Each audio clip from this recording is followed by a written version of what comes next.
There they are. There's all the boxes. Man, we need an updated picture. Boxes with legs on them. There they are. There they go. Yeah, I love that. Boxes with legs. Boxes with legs. And they run fast.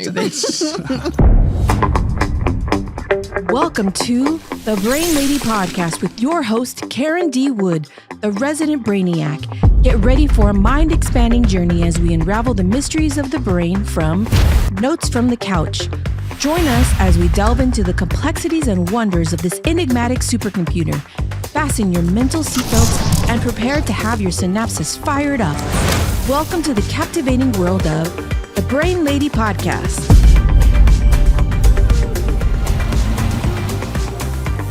And welcome back.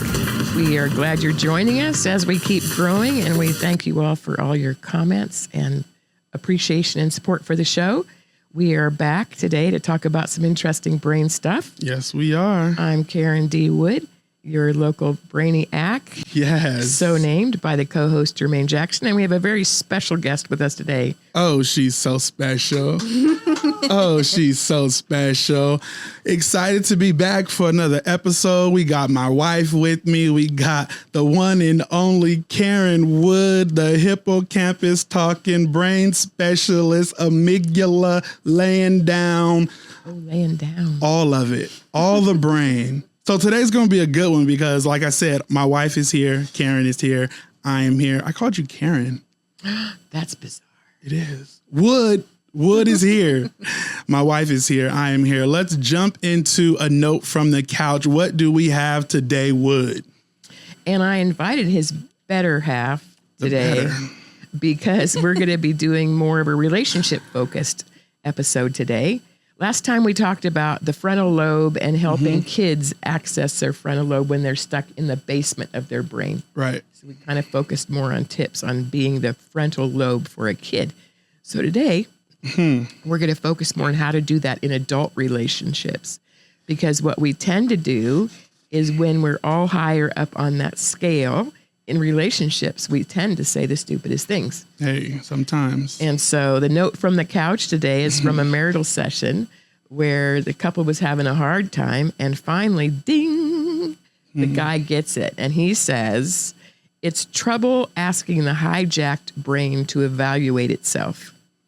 It's good. trouble asking the hijacked brain to evaluate itself. Can we give it up for the husband, though? Like, the husband That's true. slowed that down, figured that out. I was expecting for you to say, well, the wife figured this out for the couple, but give it up for the man.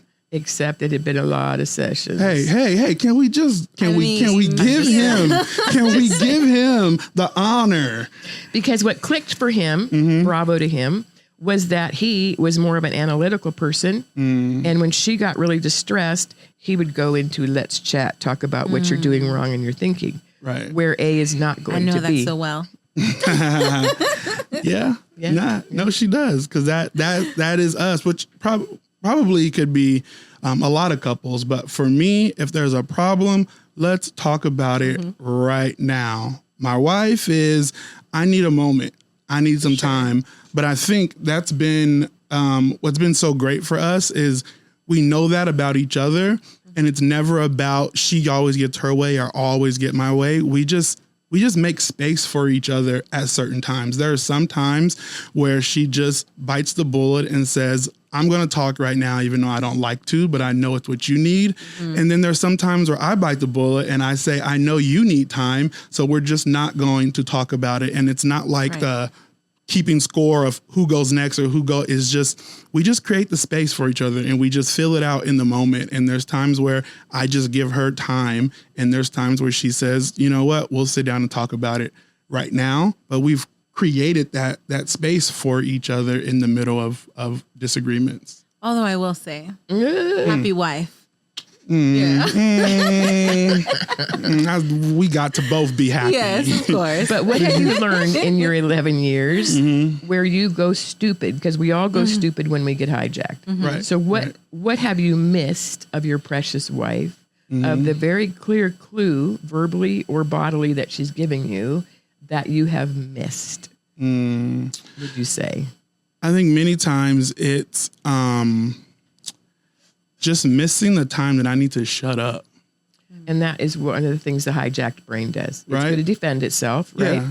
And there's some times where she's not engaging, she's not responding, and I just continue to push, or I continue to try to get my point across. And there's sometimes I just miss times that I need to shut up. And go ahead. Well, I think in our case, for me, it's not that I just want to completely shut down and just not want to communicate with my husband. It's just I first initially have to gather my own thoughts and then present it almost in a way. Nice. Because if I just start talking and I'm just fumbled, then he just kind of tries to insert Whoa. kind of thing. and that's not my full thought. So, because he's a great communicator, he's always trying to help me before I get there, you know? There you go. So I have to first That's step where the back. trick is, exactly. right? Mm-hmm. Yeah. So I think that's kind of where we are, is I don't shut down per se. It's just I have to first gather my thoughts, and so then I can present it in a way that he can fully understand and help. And I think too, I've learned there are times she doesn't need my help.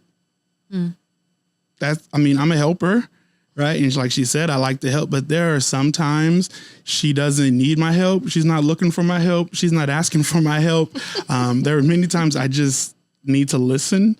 So I've definitely have learned sometimes just, again, going back to shut up and just listen. But I think in that's what has helped us over these last 11 years, be able to communicate well. I think I've mentioned in a previous podcast, it's not that we don't argue and we don't fight. We recover a lot faster. Right. Arguments and fights don't last hours, days, weeks with us. We disagree like everybody else, but there's a quick recovery in our arguments and our disagreements because we communicate. From the very beginning, we've created this space that we say we always want the best for each other. Right. Even in the middle of an argument, even in the middle of disagreement, in the middle of being hijacked, I might say something that's painful or hurtful, but somehow in my mind, it was good, or it was supposed to be good. And your relationship started off with what we call the clear thinking method. Because who did your premarital counseling? Hey, Wood. She and there's one thing Wood says in premarital counseling that we still laugh about today. Out of all the stuff we talked about, whoopee. The word that she used for sex was whoopee. We got to cover the topic. What the heck is whoopee? We went home one day and we're like, what is that? You don't know the song. She says playing whoopee. So, but we've played whoopee a few times. It's We not got 4 cricket, kids. guys. It's not cricket. It's whoopee.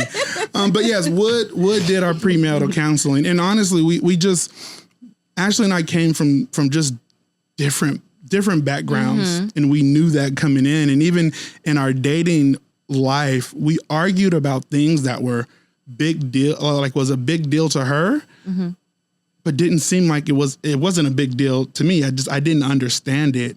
And we did our premarital counseling with what we learned about the male brain and the female brain. And from that, we kind of just fell in love with clear thinking, and this idea of this language, right? Language shapes behavior and behavior shapes culture. And to know when is the tension showing up, because when does that language show up? Often from a state of tension. And one of the ways we talked about is, I'm holding my hands up like a scale, 0 to 10, is if we can notice where our tension is like a scale, a number scale. Because 0 to 7, even though it might feel big, we still have a lot of our thinking brain. But when we get hijacked and we head up to that 8, 9, 10, that's where we're going to go stupid. So on the screen, we've got our good tension boxes. And if you're listening audio, just imagine a bunch of boxes on a screen, because then you can learn from the tension, what tension am I in? And the marital trick often is we're in different tensions, like you talked about when you're first dating, starting to figure these things out. So if we can figure out what state of tension we're in, and then what is the topic, because in your guys' house now, you could have a lot of boxes swirling in one topic, because you've got 4 little bits, and then you've got you two, And then you've got money and jobs and money. And then, so you could be, here we are. There they are. There's all the boxes. Man, we need an updated picture. Boxes with legs on them. There they are. There they go. Yeah, I love that. Boxes with legs. Boxes with legs. And they run fast. And they love to wrestle. My boy. Oh, they love wrestling. So in our clear thinking, when we're talking about marriage, how can we avoid getting to that hijacked spot? It's Right. being more aware of what our tension is. And if we can think about it like a number, like you're good at the numbering system. So what number starts being trouble for you when you're talking to Ashley? I operate at a very low number. Generally. So when, for me, like I'm getting at a 4, I'm getting at a 5 or a 6. I feel it. For me, speaking to Ashley or speaking to my kids, I don't feel my number. It's in my reaction is when I feel my number. Oh, that's a really good clarity. Right. Very good So clarity. for me, I can come across and I can be at a 6, but I don't really realize the 6. But when I come to these quick, snarky, passive aggressive responses, then I can sense it in myself to say, wait, I'm not in my best state of mind. I'm not responding to my wife in the way that I should or that I need to. I'm not responding to my kids in the way that I should or I need to. But for me, it shows up in my responses is when I recognize where I'm at. And that's in contrast to me, which we talked about in a previous episode, the pointy finger episode, where I can tell before the dealio when I am leaning forward and pointing at Russell and I'm tipping my head like I'm heading toward the bowl. That is before my response. Right. So for me, my tension tends to show up before, and then I know, pull back that finger, shift, get my exhale, because nothing I say in that state is going to be good. So good, you noticed it once you start talking. What would you say, Ashley, where you notice how you kind of operate on that scale of 0 to 10? I would say about a 5. I think I stay like a 3 on most days, just because, you know, there's a lot of kids and a lot of big emotions, you know. But I think my tipping point would be about a 5.5. Pushing We don't to do a halves. 6. We don't do Okay, halves. 5 to 6. We don't do right in there. She can do half. We She don't want to do do half. halves. She can do half. If we can go halvesies on our lunch, we can. Hey. Matter of fact, what are we doing for lunch? Never mind. But yes, I would say about a 5 is when I really, I would say kind of what you said, Jermaine, is like, it's so weird. I called you Jermaine. Say it again. Say it again. Jermaine. That sounds good. What does she usually call you? Baby, daddy, something. I'm done. But I would say at that point is when I start, especially with my Noah. My Noah's the oldest and he's more aware. And it's when I see him reacting to the way that I talk to him, it's like, okay, I need to change this around quickly. Nice. Right. Because your Noah's been around the longest of all the pumpkins. No one knows his clear thinking. Oh, too. yes, he does. He knows. sure. his Oh, and he clear teaches thinking. kids on the playground. He I love does. those stories. He does. We'll have to do those another day, but those are good stories. Yeah. So he knows his brain parts. Yes. You've been teaching him from little what his brain parts are. And that's what we like to talk about in this episode. So we talk about tension in the scale of 0 to 10, and that leads us directly to the brain. Right. Because that's where it comes from. So when we talk about the brain, we talk about that amygdala. There's a nice brain on the screen. And that amygdala is like the fire alarm. It does all the F's. And in your relationship, how is it helpful to know what the hippocampus does? Man, the hippocampus is going to retrieve all those memories in our brain, and it's going to retrieve the memory closest to how we're feeling in that moment, whether it's what we feel, what we smell, what we hear. But our hippocampus is going to go throughout our entire brain and find that memory. And this is why I think many times when you're not aware of that, it can cause bigger fights or bigger arguments. Absolutely. Than necessary, because there are things that I've been through in my life. There's things that my wife has been through in her life, and there can be something said, there can be something done that can hijack her or trigger her, and I have no idea because her hippocampus went and grabbed a memory back when she was 10 years old, and now she feels a certain way, or I feel a certain way. So just understanding that about first yourself, and then understanding that about your spouse, to know that there are some times in the middle of arguments and disagreements, it could have nothing to do with that argument or that disagreement. But being able to walk through that with each other is important. We're not aware when it happens sometimes, but we run right into someone else's PTSD. Right. And just head on full train. And you think we're talking about going to get groceries, and that person is talking about Thanksgiving 5 years ago, how traumatic it was. And we're like, wait, how did that happen? It's called the set point of reactivity. We haven't talked about that much in our episodes yet. So let's just take a second to talk about that. That precious middle brain, that amygdala, hippocampus, that whole middle brain, they talk to each other. And so here we got a drawing of the middle brain. And so that amygdala is one of the first things that gets the message from the gut, actually, to say, wait, what is up? And it runs next door to the hippocampus and it says, have we been here before or not? And the hippocampus says, yes, we have, or yet, no, we haven't. Right. And then that can create the memories, especially if we've been through a lot of hard traumatic things.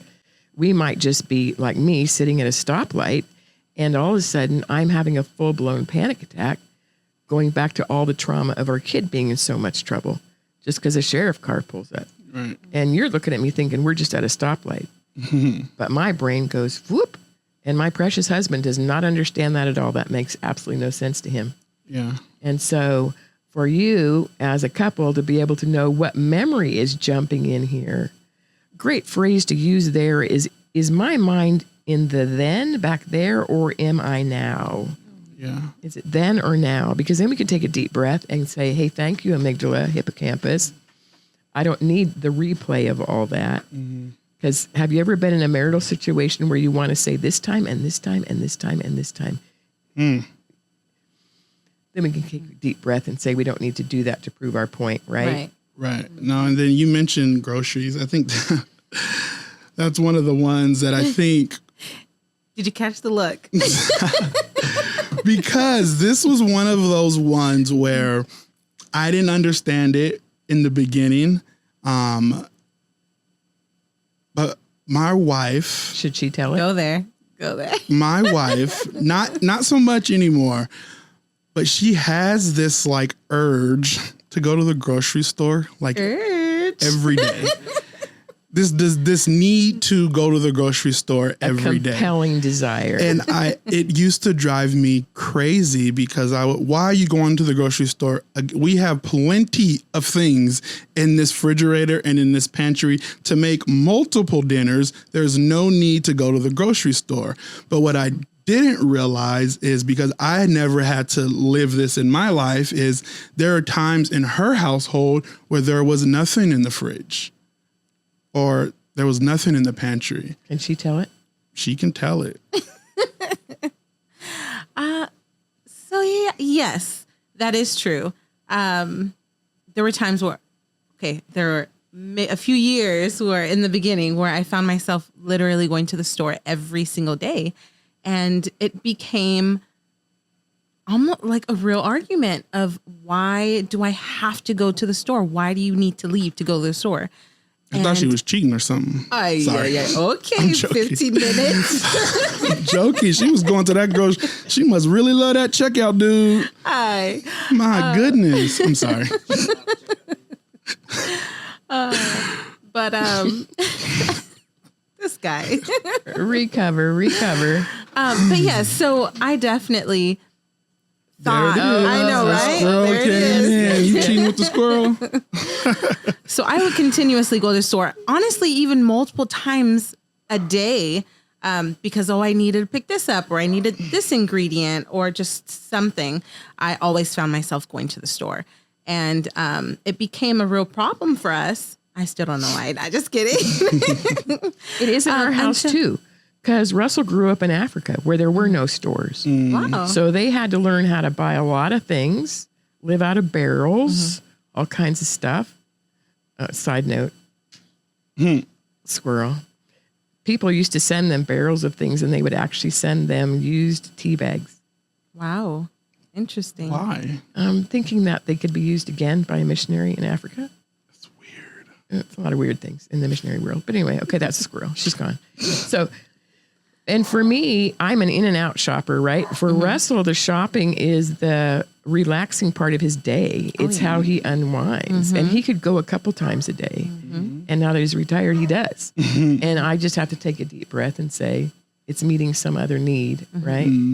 Because I do not analyze soup in the soup can aisle by cost per cents per, give me the tomato cents and soup and I'm out of there. You're out of there. That was me. I definitely looked at every container to make it price matched. I did the whole nine. And actually just recently, we went shopping because I have a charcuterie company. He went shopping with me and I was in and out. I was just zoom. And he was like, what? He was like, wow, if shopping was like this, I'll go with you anytime. I actually said that exact thing. Because he hasn't went shopping in quite some time with me, right? No, because we have 4 kids. Yeah. You stay home, I'll go shopping. I'll stay home, you go shopping. Right. Like taking 4 kids shopping is a lot. But we've had a lot of miracle discussions when I've sat in the Walmart parking lot for an hour. She's not generally happy when that happens. So, point is, we have these memory reactions, and then we react from the memory. Yeah. And if we can learn that about each other, then we can figure out what's going on when that brain is hijacked. Right. And then we can learn how to help somebody out of a hijack. So let's finish going through the brain parts we're talking about, and then let's talk about a few ways to help somebody else out of the hijack. So brain on the screen, we've talked about that amygdala. It's the F zone, and it talks to the hippocampus. It says we've been there, we haven't been there. And then the cingulate is behind this red guy. Right. And he's the balancer. So we go from the amygdala in the middle up to the top of the brain. And in trauma and over time, that process of getting the top of the brain to that frontal lobe, which is the front desk, our executive functioning, that gets broken over time. And so we're talking about several brain parts that have to operate to get us out of the state of hijack. Remember last episode, we said it's kind of like there's a child gate at the bottom of the basement of the brain, and somebody has to help us get past that child gate up to the top of the brain where we can view the whole situation. Right. So brain part review for you, which is really important. Because then we can talk about what's the solution when we get into those messes. So we've talked about the scale of 0 to 10. How do you kind of know what's the tipping point between a trigger and a hijack? How do you kind of know with your body sensations of when, this is not good? How can you kind of tell? Or how can you recognize it in each other? I'm very observant. I would definitely say when he grits his teeth. Oh, yes. And I could see it pulsating. Oh, yes. That's when he's already there, and I just need to get the kids and go do something. There's the lip right there. Did you see the lip? He does the lip. Yep. Ladies. So here's a good one. So what you're talking about, Ashley, is having emotional intelligence to understand what's going on with him, right? And so you're figuring out how to help him manage his emotions and what to do with them, because that's how you're going to avoid that big hijack, right? So good for you for knowing that. The other thing we talk about a lot is the clear thinking method. So what is your understanding of what that means now, the clear thinking method? The clear thinking method. It's a 4-step formula. Nice work. Keep going. Yeah. And you just take it step by step because you can't jump from 1 to 3. It won't work. So the notice, look, notice is just, it's everything. Notice, look, notice. And you have to take step by step to make sure that you will bring yourself back. And so then you can make the best executive decision for yourself. And so on the screen, we have the 4 steps. Number 1 is notice the tension.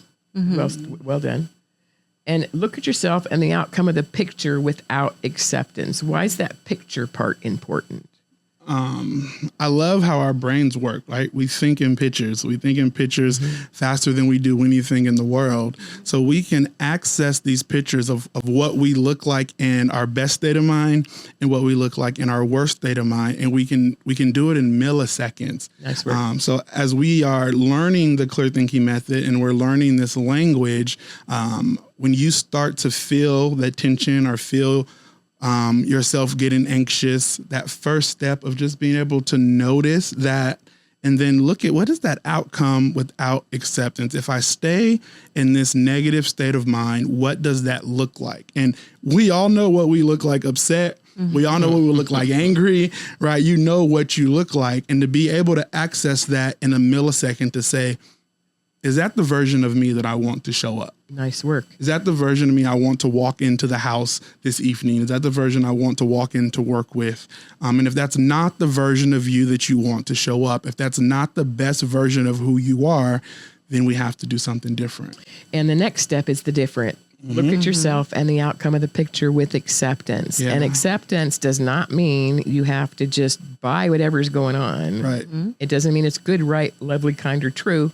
It means, what is my best brain going to look like? Yeah. And the pictures allow us to kind of jump over a bunch of the history that's saying, I will not be treated this way, la, la, la, la, la, la, right? And so our job is to say, what would I look like with acceptance? And then we can notice a change in our tension. It means our amygdala is not firing all the F's anymore. I might be able to shift my shoulders. I might feel my exhale coming in. Right. That tells me it's working. Right. And so did you have a thought about that? Well, I was just going to kind of go at what you're saying. When we are able to access that acceptance, like you said, it doesn't mean you like it. It doesn't mean it's okay. You can absolutely hate the fact that this is, but to find acceptance means that this is happening, this is going to happen, or this has already happened. And I love the way our brains are designed, because when we create this space for acceptance, it naturally starts to lower our stress. It naturally starts to lower our anxiety, because we've created this space for us to accept the fact that this is happening, or this is going to happen, or this has already happened. And I hate it. I don't like it. I disagree with it. But let's create space to find acceptance, because if we can do that, we can get to our best state of mind. Right? If we can do that, we can make our best thoughts and our best decisions. And whatever situation you're in, any situation I've been in, we deserve to show up our best. And could you put the box one up? And then if we can't land in our best, that tells us, especially maritally speaking, that there's another thing going on. Right. So if I go through the 4 steps and then I haven't landed the tension, then I can just go to the next box and realize there's another topic. So there's now 4 boxes on the screen. Thank you, Philville. And that's really helpful in this marital business, because we might still be reacting on 2 different boxes. Right. And so the tension helps us figure that out. And then if we call it the fish hook, if my tension's increasing, then it's probably another topic. We're probably not doing the grocery store anymore. We're doing mother-in-law, which is always a good topic. I love my mother-in-law. So the boxes are just another way we can keep track of what the tension is, right? As we practice our clear thinking steps. Right. I love it. And then eventually we get so good at it, we can just notice the change in tension, because our mind's used to doing that. Yeah. It happens. So once you learn this language, once you learn clear thinking, it happens in milliseconds, and you're able to recover better. You're able to respond better. You're just able to just be better, just to be an absolute better person. And how can you pull your body into those moments where you're feeling that hijack, which is actually what helped this gentleman figure this out, is I invited him just to shift his shoulders a minute. Yeah. And just take a good long exhale. Being aware of your body, right? Our bodies are designed to give us that warning that I'm starting to get that headache. I'm starting to grit my teeth. My palms are starting to sweat. Your body is saying, hey, the tension's getting high. Hey, the stress level is getting high. And just being aware of that already allows you to be ahead of most people, because most people are not aware of their body kind of responding to help them. It's your body trying to help you. And so, Ashley, what would you say is something you've been learning about your body that you're able to pull in? I would say my shoulders up Nice here. work. As Yep. soon as I start feeling the tension, I'm like, okay. Move those shoulders. Gotta Breath, roll it out. move my shoulders. Can I share a quick story? Oh, please do. Please do. I didn't even share with Jermaine, so this is gonna be the first time he's hearing it. But rough. this past Sunday, it was a very busy Sunday. You know, we had early church, and then we had a family party afterwards. But in between there, we had a nap time. Of course, we have 4 kids, and the party started at a specific time. My family was actually on time, so and so we woke up. I was like, oh my gosh, you know, I mentally was like, okay, we gotta go. I gotta get the kids. I'll let Jermaine rest a little bit longer. And so as soon as everybody was ready, I'm like, okay, it's time to get up. He's laying there. Okay, it's time to get up. And I started feeling the tension. And then I had to walk through the steps myself and said, okay, what does this outcome look like if I continue to go higher on the scale? And if I reach that 9 and 10, it's not going to be a good day for us or our children, because our children, again, no one knows. So he can sense. He picks up. Yes, on it for quickly. sure. And so I had to quickly think, okay, what does this look like? It's okay. It's a good example. Yes. The acceptance of no matter what, we're going to get there. No matter what, they're still going to be partying and they're still going to be swimming. Yeah. Our kids are still going to have a good time. Nice. And I had to just coach myself back down. And he got up, We got weren't dressed even that like late. normal. We were only a little bit late. An hour late. Not like an hour, not like a real hour. But your That's okay. example, pointing at the screen of the 4 boxes, is really good. We can hear how you separated it. The party's still going to be going. The kids are still going to be go swimming. The food is still going to be there. You kind of walk through a box at a time. And so that if we get there, we get there. Exactly. So that's a good example of how you just kind of And he was still able compartmentalize to it. rest. And I was able to rest. We got to the party and had a great time. We did. Food was great. And what was your Thank you, crabby level? I wasn't crabby. I rested. Just checking. Just I checking. was not crabby. So this is a really good illustration on the screen of human behavior. There's so many ways human behavior shows up. So, and it's important maritally understand this. She might have been on the social box, oval, on the diagram, and you might have been on the, the logical thought that it doesn't matter if we're a half an hour late. Doesn't matter. And so maritally, we are standing in 2 different spots because that's who we are. And so for us to realize the great diagram of how complicated this is, part of it's mind, change, spirit, mental, gesture, intelligence, cognitive, mood, perception. This all enters a marital argument. Isn't it lovely? Doesn't it just make you want to be married? And then we quickly lose things like the empathy and the feeling of it, right? There's a huge chalk. I keep wanting to pick up this piece of chalk, draw arrows. So good diagram for maritally, even what you were going through, getting ready to go to a party. Yeah. Because we're this complicated and it impacts us this much. It was a 14-year-old girl's party. We were fine. Now, baby. You know, I'm exhaling for you. We were fine. So we've kind of gone through some clear thinking things of what we can do when we get in these marital situations, trying to avoid the hijacks. We can be aware of where we're at on this tension scale. We can be aware of how to use our physical bodies. We can use the boxes even in discussions. You can use those boxes even in a marital argument, because if you're both writing on the paper, you'll see quickly you are both on different boxes, right? Mm-hmm. And then we've got one more for those of you of faith. You might want to check out Proverbs 15, because it is full of marvelous things. A gentle answer turns away wrath, and a harsh word stirs up anger. That's a good one. That's a really good one. The tongue of the wise adorns knowledge, but the mouth of the fool gushes folly. That's like hijack in Bible language. Right? The tongue of the wise adorns knowledge, but the mouth of the fool gushes folly. And this one I think is really good. The soothing tongue is a tree of life, but a perverse tongue crushes the spirit. And that's something for us to remember when we get hijacked. That's what we end up doing, is crushing each other. Yeah. So we started off with a note from the couch of a precious man saying he realized it is trouble asking the hijacked brain to evaluate itself. And what we try to do is introduce why that happens neurologically and what we can do about it using the clear thinking method. So thank you both for coming today. I always love watching you guys together. Yes. I'm always having amazed she me. married you. Hey, she married me. We're married. Nah, it's been good. Again, thank you guys all so much for listening to the Brain Lady podcast. We thank you for just always tuning in. We thank you for everyone that has been commenting, that has been sharing, that has been getting the word out, because the podcast is growing, and we thank you all for that. Please continue like and subscribe on YouTube. Find us on Instagram, and we thank you so much. All right, we're out. Wood, thank you so much. Sit up straight. Take your exhale.